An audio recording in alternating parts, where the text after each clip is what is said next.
Hello' students, তো যিসকল ছাত্ৰী নিযুত মইনা আঁচনি পাব, তো তেওঁলোকৰ বাবে আহিছে কিছুমান গাইডলাইন। তো গাইডলাইনত আছে এইবাৰ কি কি চেঞ্জেছ আহিছে, কোনে কোনে পাব, কোনে কোনে নাপাব, সেই গোটেইখিনি ডিটেইলছত এই গাইডলাইনখনত আছে। তো ছাত্ৰীসকলে এইখিনি চোৱাটো খুবেই প্ৰয়োজন। তেন্তে আহা ভিডিঅ'টো ষ্টাৰ্ট কৰোঁ। তো ইয়াতে লিখিছে guideline for providing financial assistant as a incentive for girls students under মুখ্যমন্ত্ৰী নিযুত মইনা আঁচনি who are enrolled in government higher education institution under preview of higher education department including central universities, venture education institutions which are approved by government for inclusion under the scheme, and polytechnic institutions for higher secondary, undergraduate, BA, BSc, BCom, ITEP, postgraduate, MA, MSc, MA, BEd, along with self-finance and professional courses, exclusive private education institutions. তো ইয়াতে কথাখিনি কৈছে যে কোনে কোনে পাব, ছাত্ৰীসকলক যে দিব, মানে তেওঁলোকে ক'ত ক'ত পঢ়িলে তেওঁলোকক দিয়া হ'ব সেইটো কথা লিখিছে। যে তেওঁলোকে যদি চেণ্ট্ৰেল ইউনিভাৰ্চিটিত পঢ়ে তথাপিও হ'ব, ভেঞ্চাৰ যদি এডুকেশ্যন ইনষ্টিটিউটত পঢ়ে সেইটোও হ'ব, তাৰপিছতে যদি পলিটেকনিক পঢ়ে বা হায়াৰ ছেকেণ্ডেৰী পঢ়ে, আণ্ডাৰ গ্ৰেজুৱেট পঢ়ে, BA, BSc, BCom, ITEP যি নপঢ়ক কিয়, তাৰপিছতে পষ্ট গ্ৰেজুৱেশ্যনৰ কাৰণেও দিব, MA, MSc, MA, BEd, বা বেলেগ যদি কিবা প্ৰফেচনেল কোৰ্চ কৰে তাতো দিব। কিন্তু কি হ'ব লাগিব, প্ৰাইভেট হ'ব নোৱাৰিব, গভৰ্ণমেণ্ট হ'ব লাগিব, তেতিয়াহে তেওঁলোকে পাব। তাৰপিছত চোৱা থাৰ্ড নম্বৰটো স্কোপ অফ এপ্লিকেবিলিটি। তো ইয়াতে এক নম্বৰটো অলৰেডি ডিছকাছ কৰিলোঁ, 2 নম্বৰটো চোৱা। তো ইয়াতে কি কৈছে যে বেনিফিচিয়াৰীসকলে কি কৰিব লাগিব, maintain discipline, adhere to all rules and regulations set forth by the their respective institutions. তো তাতে যোনখন ইনষ্টিটিউচনত তেওঁলোকে পঢ়িছে তাত যোনবিলাক ৰুল ৰেগুলেশ্যন আছে গোটেইখিনি মানি চলিব লাগিব। তো ৰুলখিনিৰ ভিতৰত ইয়াতে কৈছে এটেণ্ডিং ক্লাছ সদায় ৰেগুলাৰলি ক্লাছ এটেণ্ড কৰিব লাগিব, ৰেচপেক্টিং ইনষ্টিটিউচনেল প্ৰপাৰ্টি, কোনো ইনষ্টিটিউচনৰ কোনো প্ৰপাৰ্টি তেওঁলোকে ডেমেজ কৰিব নোৱাৰিব, following instructions of the teachers and staff, য'ত টিচাৰ আৰু ষ্টাফৰ গোটেই ৰেগুলেট মানে তেওঁলোকৰ কথাখিনি ফ'ল' কৰিব লাগিব, and behaving respectfully towards peers and other personnel of the institution. তো কি কৰিব লাগিব, বেলেগ চবকে ৰেচপেক্ট কৰিব লাগিব, লগৰ ল'ৰা ছোৱালীৰ লগত মিলিজুলি থাকিব লাগিব, সেইখিনি কথা কৈছে। আৰু দিছে any violation of this rules such as engaging in disruptive behavior, cheating, ragging, vandalism, and any other of the misconduct will result withdrawal of the benefit under MMNA MA. তো ইয়াতে কি কৈছে, যদিহে তেওঁলোকে ৰুল মানি নচলে, তেওঁলোকে যদি বেলেগ চিটিঙত লিপ্ত মানে জড়িত থাকে, বা তেওঁলোকে যদি ৰেগিং কৰে বা বেলেগ যদি কিবা কৰে, কলেজৰ নিয়ম ভংগ কৰে, তেতিয়াহ'লে তেওঁলোকক কিন্তু নিযুত মইনাৰ পৰা বাদ দিয়া হ'ব। তাৰপিছত ডি নম্বৰটো দিছে the girls students who receive scooter as a part of doctor Banikanta merit award under Pragyan Bharati scheme which being implemented by the higher education department shall not be eligible for the scheme. তো যদি তোমালোকে প্ৰজ্ঞান ভাৰতী স্কিমৰ আণ্ডাৰত যদি scooty দিয়া হয়, তো বাণীকান্ত কাকতিৰ award, তো সেইটো যদি পাই থাকা, সেইটো তোমালোকক হেৰি নিদিয়ে, মানে নিযুত মইনা আঁচনি তোমালোকে ল'ব নোৱাৰা। নেক্সট দিছে eligibility criteria. The incentive it mean to eligible girls student domicile in Assam irrespective of their economic status. তো ইয়াতে যিসকল ছাত্ৰ ছাত্ৰী অসমত থাকে তেওঁলোকে পাব, কোনো ধৰণৰ তাতে ইকনমিক ষ্টেটাছৰ কথা নাই। Married girls will not eligible for the scheme. তো ইয়াতে কি কৈছে, যিসকল বিয়া হৈ যায় তেওঁলোকক কিন্তু নিযুত মইনা দিয়া নহয়। However married girls enrol in PG and BEd programme shall be eligible. যদিহে তোমালোকে মেৰিড বা তোমালোকে PG মানে MA, MSc, MCom সেইবিলাক কৰি আছা, তেন্তে তোমালোকে এলিজিবল হয়। আৰু BEd কৰিলেও তোমালোকক দিব, যদিহে মানে বিয়া পতা ছোৱালী যদি হয়, তেওঁলোকে যদি PG কৰি থাকে, MA, MSc, MCom আৰু বা BEd কৰি থাকে, তেওঁলোকে পাব। কিন্তু তাৰ তলত BA, BSc, BA পঢ়ি থকা সময়ত যদি কাৰোবাৰ বিয়া হয়, তেওঁলোকে কিন্তু নিযুত মইনা নাপায়। তাৰপিছত C নম্বৰ দিছে in service girls admitted to BEd course the deputation will not be eligible for the scheme. তো কোনোবা এনেকুৱা থাকে চাকৰি কৰাৰ অৱস্থাত তেওঁলোকে BEd কৰে, তেওঁলোকক দিয়া নহ'ব।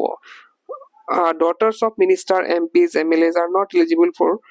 দ্য নিযুত মইনা স্কিম। তো ইয়াতে কোনোবা যদি MP, MLA ডটাৰ আছে মানে ছোৱালী আছে তেওঁলোকৰ ছোৱালীক দিয়া নহয় post graduate students availing in CM Jiban Prerana scheme shall not be eligible for this scheme যদি পোষ্ট গ্ৰেজুৱেট কৰি থাকোঁতে কোনোবাই যদি জীৱন প্ৰেৰণা স্কিম লৈ আছে আঁচনিখন লৈ আছে তেন্তে তেওঁলোকে কিন্তু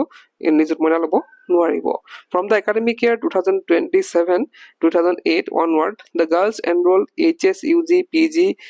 program shall be eligible avail only the fee waiver scheme or মুখ্যমন্ত্ৰী নিযুত মইনা আঁচনি beneficiary shall not be eligible avail both scheme ইয়াতে কি কৈছে যে একাডেমিক সেশন 2027-28 পৰা কি কৰা হ'ব তো যিসকল ছাত্ৰ ছাত্ৰী মানে দুটা অপচনৰ পৰা এটা ল'ব পাৰিব কোনবা হয়তো ফ্ৰী ৱেভাৰ ল'ব পাৰে মানে ফ্ৰী এডমিশন ল'ব পাৰে বা নিযুত মইনা ল'ব পাৰিব দুটা পেটা ল'ব পাৰিব দুটা একেলগে ল'ব নোৱাৰিব তাৰপিছত আছে amount to be provided to each eligible girls student তো কিমান এমাউণ্ট দিয়া হ'ব সেইটো কথা কৈছে each eligible girls students enrolled in higher secondary shall receive an incentive rupees 800 per month for the maximum period of 10 months in the academic year তো ইয়াতে যিসকল HS অৰ্থাৎ হায়াৰ সেকেন্ডাৰীত পঢ়িব তেওঁলোকে পাব কিমানকে 800 কে পাব মান্থলি 800 কে দিয়া হ'ব আৰু কিমান মাহৰ কাৰণে দিয়া হ'ব 10 মাহৰ কাৰণে দিয়া হ'ব সেই একাডেমিক সেশনৰ একাডেমিক ইয়াৰৰ next each eligible girl students enrolled under graduate program shall receive an incentive 1250 per month for the maximum period of 10 months যদি কোনোবাই গ্ৰেজুৱেচন কৰা সকলক কি দিয়া হ'ব 1250 গ্ৰেজুৱেচন মানে BA BSc BCom জনে কৰে আৰু তেওঁলোকক 1250 দিয়া হ'ব each eligible girl students enrolled the postgraduate program graduation shall receive an incentive 2500 per month maximum period of 10 months এটা কোনোবাই যদি পোষ্ট গ্ৰেজুৱেচন কৰে তেওঁলোকক কিমান দিয়া হ'ব 2500 কে দিয়া হ'ব তাৰপিছত ডি নম্বৰটো দিছে যে ইনচেন্টিভ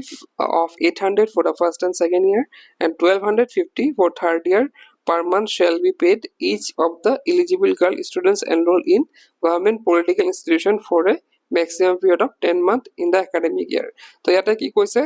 যে যিসকল পলিটেকনিক কৰিব তেওঁলোকক কি কৰা হ'ব 3 বছৰ যেহেতু প্ৰথম বছৰত 800 কে দিয়া হ'ব দ্বিতীয় বছৰত 800 কে দিয়া হ'ব তৃতীয় বছৰত কি কৰা হ'ব 1250 কে দিয়া হ'ব তো কি কৈছে দা নেক্সট টু ই নম্বৰটো কৈছে no incentive will be paid during the summer vacation or winter break তো ইয়াতে কি কৈছে সামাৰ ভেকেশন বা উইন্টাৰ ব্ৰেকত কোনো ধৰণৰ ইনসেন্টিভ দিয়া নহয় the scheme shall not be effective during the month of June July or during any other month decided by the government তো ইয়াতে কি কৈছে জুন জুলাই মাহত মানে এটো ইফেক্টিভ নহব স্কিমটো বা বেলেগ যদি কোনো মান্থত গভৰ্ণমেণ্টে ভাবে হেতু মাহত ইফেক্টিভ নহব তো ইয়াতে কৈছে মেড অফ এপ্লিকেশন তো কিদৰ এপ্লাই কৰিবা হেতু কথা কৈছে the student shall fill up the prescribed application form and submit the same to the respective institution in which they are currently enrolled তো ইয়াতে কি কৈছে ষ্টুডেন্ট সকলে কি কৰিব লাগিব তেওঁলোকে যোনখন এপ্লিকেশন দিয়া হ'ব কলেজৰ পৰা সেইখন লব লাগিব লিখি ফিল কৰি পেলাই সেইখন আকৌ কলেজতে সাবমিট কৰিব লাগিব application must proceed a valid Aadhaar number and must have the Aadhaar sheeted bank account and this information must be submitted by the students to the institution along with the signed consent of the declaration from during NMA application process তো ইয়াতে কি কৈছে লগতে valid আধাৰ number তাত লিখিব লাগিব আৰু আধাৰ নম্বৰটো কি হৈ থাকিব লাগিব বেংকৰ লগত লিংক হৈ থাকিব লাগিব আৰু এখন ডিক্লেৰেচন ফৰ্মও দিব লাগিব আৰু তাৰপিছত লিখিছে DBT will be done only through the Aadhaar based payment system to the Aadhaar sheeted bank account eligible girls student no applicant will be eligible to receive benefit under the scheme without valid Aadhaar number and Aadhaar sheeted bank তো ইয়াতে কি কৈছে তোমালোকৰ আধাৰ লগত link হৈ থকা bank একাউণ্টতহে পইচাটো পঠোৱা হ'ব আৰু যদি কাৰোবাৰ বেংক একাউণ্টত আধাৰ লিংক হৈ থকা নাই তেওঁলোকক কিন্তু পইচাটো পোৱাৰ পৰা বঞ্চিত হ'ব তাৰপিছত কৈছে the student shall ensure that the data provided by them is correct and complete তো ষ্টুডেন্টজনে চাব লাগিব যে তেওঁলোকে যোনখিনি ডাটা ভৰাইছে তাত ফৰ্ম ফিল আপ কৰোঁতে যোনখিনি ডাটা দিছে সেইখিনি গোটেইখিনি শুদ্ধ আৰু complete the head of the institution ensure collection of the verification of the application forms through their respective portals and submit the correct data in the portal তো কি কৰিব তোমালোকে ফৰ্মখন ফিল আপ কৰাৰ পিছত ইনষ্টিটিউচনে কি কৰিব সেইখিনি ফৰ্ম ফিল আপ কৰি দিব অনলাইন জৰিয়তে গোটেইখিনি পৰ্টেলত ভৰাই দিব আৰু তেওঁলোকক ইনষ্ট্ৰাকচন দিছে যে গোটেইখিনি যাতে তেওঁলোকে কাৰেক্টকে ভৰাই আৰু তলত কিবা কিবি দিয়া আছে সেইখিনি আমাৰ দৰকাৰ নাই নেক্সট আমি চাম তো নেক্সট ইয়াতে দিছে এইচ নাম্বাৰটো তোমালোকৰ কাৰণে ইম্পৰ্টেণ্ট হ'ব students who have not enrol for the final examination of the previous academic year shall not be eligible to avail MMM and MA benefits তো কোনোবা যদি ফেইল কৰে ধৰা নেক্সট ডে আকৌ পঢ়িছে তো তেওঁলোকৰ বা তেওঁলোকে পৰীক্ষা দিয়া নাই তেওঁলোকে কিন্তু নাপাব মানে তোমালোকৰ ফ্ৰেছ ষ্টুডেণ্ট হ'ব লাগিব ফাৰ্ষ্ট ইয়াৰ ছেকেণ্ড ইয়াৰ পঢ়িলে তেওঁলোকে পালে কিন্তু ধৰা এতিয়া ছেকেণ্ড ইয়াৰ পৰীক্ষা নিদিলে বোলে মই আকৌ এবাৰ ৰিপিট দিম বা ক্লাছ কৰিম তো তেনেকুৱা ষ্টুডেণ্টে কিন্তু সেইটো নাপাব I number is the existing beneficiaries the same condition as above will apply they will also submit a duly filled application form with the correct complete detail the head of the institutions will ensure that the students has adhered to the above condition and has 70% attendance in the previous year তো ইয়াতে কি কৈছে जो যিসকলে already পাই আছে ধৰা কোনোবা এইচএস ফাৰ্ষ্ট ইয়াৰ পাই আছে তো ছেকেণ্ড ইয়াৰত যেতে তেওঁলোকে ধৰা মানে এপ্লাই কৰোঁতে ইনষ্টিটিউচনে হেতু এনশিওৰ কৰিব লাগিব যে লাষ্ট ইয়াৰ তেওঁলোকে 70% তেওঁলোকৰ এটেন্ডেন্স আছিলে আৰু যদি আছিলে 70% তেতিয়া তেওঁলোকক দিয়া হ'ব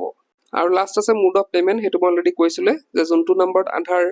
শিডেট থাকিব অৰ্থাৎ লিংক থাকিব হেতু বেংকতে কি কৰা হ'ব বেংক একাউণ্টত পইচাটো মান্থলি দিয়া হ'ব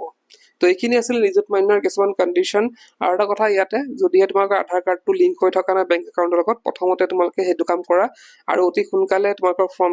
ফৰ্ম ফিল আপ কৰিব দিয়া হ'ব ফৰ্ম বিলাক কলেজত দিয়া হ'ব বা স্কুলত দিয়া হ'ব গতিকে তোমালোকে এইটো কাম সোনকালে কৰিব লাগিব তো এইখিনি আছিল আজি ভিডিঅ'টোত গোটেইখিনি ৰুলছ ৰেগুলেশনছ তোমালোকে ভিডিঅ'টো যিমান পাৰা শ্বেয়াৰ কৰিবা তো আজি ভিডিঅ'টো থাকিবলৈ কি পঢ়িছিলা